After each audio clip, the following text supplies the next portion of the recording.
a crisis has been averted in the currency and gold market in the East, specifically China. I'll explain how and why this is so important for you to understand. Let's explore.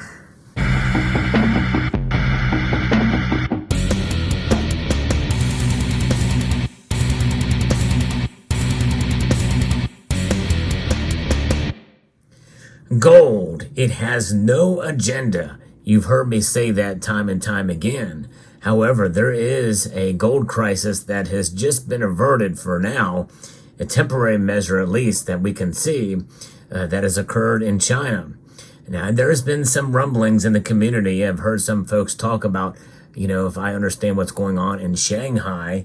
And I'm going to talk a little bit about this as this is now making news in the Financial Times, which I'm going to refer here to, and because some records have been broken. And these are records that are not good to be broken for sure. And that is the difference, the spread between the gold price in the East versus the West. You hear me talk about on my Sunday night market watches the gold and silver prices as they open up in Shanghai and Hong Kong. They open up in US dollars, but there's other factors that could come into play that really gets an idea of the value of the metals in other currencies, and that differential is something we're going to talk about here. If you like videos where I talk about the news relating to precious metals as well as other topics related to precious metals, you've come to the right place. I post daily videos, so I hope you will consider subscribing to the channel if you haven't done so already, and engaging by commenting and pressing that thumbs up button as well as a notification bell. China's central bank has lifted temporary curbs on gold imports that were imposed on some lenders in a bid to defend the renminbi, but caused the price of the precious metal to rise in the country. That's right. That sentence alone should send chills down your spine, even if you are living in another country, or a country that would be more free, like most Western nations. The spread between the Shanghai gold price and London hit a record $121 per troy ounce last week, according to calculations based on public traded prices. The spread has narrowed to $76 earlier this week, as after the People's Bank of China relaxed restrictions on imports of the precious metal last week.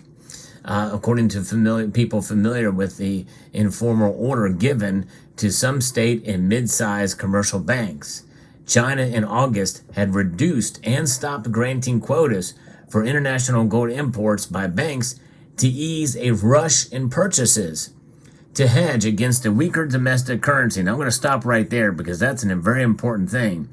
And this is why this is so important, because gold is a part of the culture in the East in general, and China and specifically. And gold has been a part of their culture for many, many years. And the people understand the value of gold. In fact, our former director of the United States Mint, Edmund C. Moy, his family escaped China by gold. They had gold and they used gold to get out. And so he knows the value of gold. And the whole culture in the East is especially very gold-centric. They see it as the ultimate form of money and value. And a lot of Chinese have gold and would like to acquire more. And seeing that as being the case, well, the government said, no, we're going to put some restrictions on gold in order to hedge, in order to protect their currency. The renminbi fell to its lowest point against the dollar in 16 years in early September after the release of disappointing economic data. Now, you've heard me talk about the declining economy in China, which is the second largest superpower, the second largest economic power in the world. But they are having some hard times, especially trying to reopen up after the pandemic. And that has put a hurting on commodity prices, especially since, supply chains have been disrupted because of COVID, but also because, their economy is faltering. And a lot of things are made in China. You know, there's no question that you have devices and objects around your home that have been made in China. And so it's critical to the economy. Sadly, you know, until we have more domestic production in our own countries in the West, we rely on China in many different ways. So it has an effect. I think that's one of the reasons why that silver is so low. I think that really it plays a part and a role as to why silver has been low, because of the lack of demand, or the lack of demand for the metal because of supply chain disruptions. So this is something that is concerning. China's central bank issued a strong warning against bets on renminbi depreciation and has rolled out measures to defend the currency. That's right. This is their form of the Federal Reserve, their central bank. Strong warning against bets on renminbi depreciation, including state bank purchases and lowering foreign reserve requirements at banks. The currency has bounced back from its low to trade up against the dollar that we saw earlier here and just hours ago. The gold import curbs were lifted last week, according to one person familiar with the guidance and another person who received the instructions. It is not clear if the easing pressure on the renminbi led to the restrictions being lifted, said the organizations involved in the matter. Now, the People's Bank of China declined to comment to the Financial Times request. The central bank controls how much gold enters the country's domestic market through a system of quotas given to commercial banks. The tool is used as an unofficial mechanism to adjust metal flows and market behavior. Keep in mind, it's in the East and especially China where there's a lot more demand for gold as a hedge than here in the West. There's no question about that. And some people think that that is part of the reason why we're seeing kind of more accusations of arbitrage. And what is arbitrage? Arbitrage is simultaneous buying and selling of securities, currency, or commodities, in this case gold, in different markets in a derivative forms in order to take advantage of differing prices for the same asset. And this is why some people are asking about, well, what's going on in the Shanghai market? And this is it, folks. And this crisis may not be over. It sounds like from what they're doing, it may not be over. It's just kind of been averted for a while, which means that it could have an impact on you as well, too. And I'll explain more how that it could come to fruition here here later in the video. The gap in the gold price has been steadily widening since early July. Traders and regulators insiders said the premium was partially due to the import curbs. Yeah, you think if you have less gold available, premiums are going to go up. We've seen that here domestically just because of the increased demand that we've seen just naturally here with natural market forces here with gold and of course silver as well. And it's just a matter of time before we see something like that happen there. Could come to bite us over here.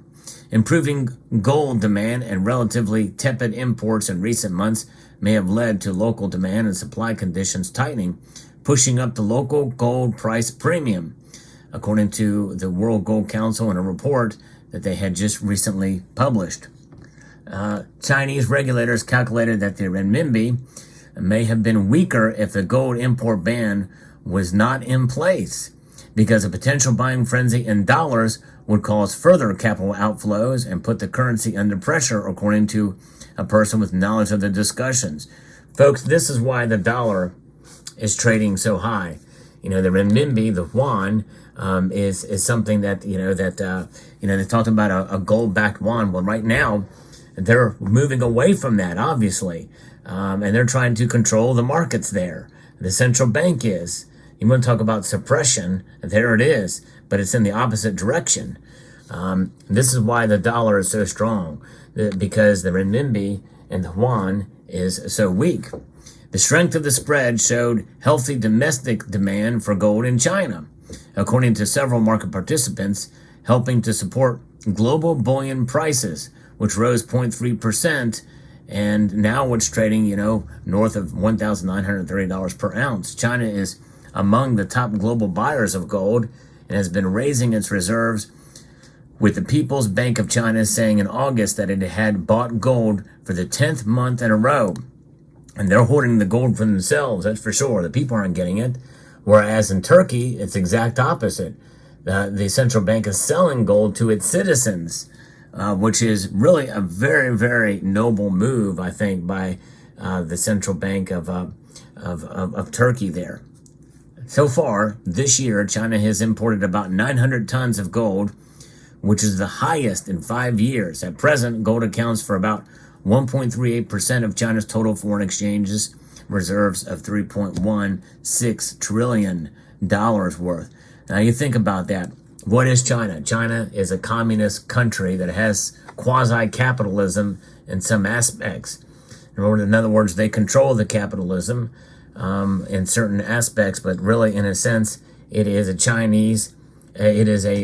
communist country. And so there's a lot of controls in place. And this is one area where they are controlling. And whereas Turkey is doing the opposite. Now, I don't know, what kind of, how much of a free market, is in Turkey, but likely it's much more free there. But they want their citizens apparently to be much better equipped in such a case than the Chinese. Gold demand in China is expected to increase ahead of the traditional wedding season, which comes next month in October. With the national holiday looming, the demand and consumption for gold accessories will continue to rise, said Yi Xingying, an analyst with GF Futures in Guangzhou.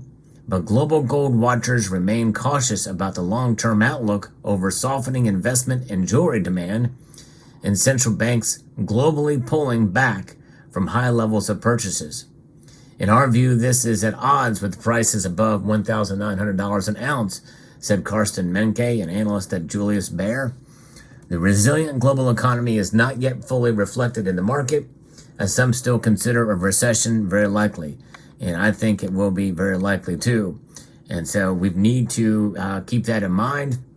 And I think that part of that, the average Chinese citizen, they are wanting gold not only for the wedding season, but as a stable store of wealth in order to protect against currency crisis that are coming to play. Now, this affects you because this could come to us as well. The way we're moving, they may not have so blatant controls on imports of gold here in the United States, but they very well could implement a number of different measures to prevent the buying and selling of gold, or to curb it some back a bit. And liken it to this, imagine, hey, we're not going to do away with the Second Amendment. You can buy as many guns as you want, but we're going to buy up a whole lot of the bullets so that the prices of bullets go up, and you make them hard to find, a shortage of ammo, because some of our agencies and the government, we're going to buy a whole bunch of that ammo. You think that sounds crazy? That's exactly what happened before. Social Security Administration is one example that have purchased a bunch of ammo, and other organizations that really should not have enforcement mechanisms or portions of their agencies. So there you have it. Let me know what your thoughts are. But anyways, be glad for the goal that you do have. And I think it may be a while before we see something like this occur here. But look how fast things are changing in this country. It would not surprise me in the slightest if we were to see something like this happen here in the next 5 years or so. Something to think about.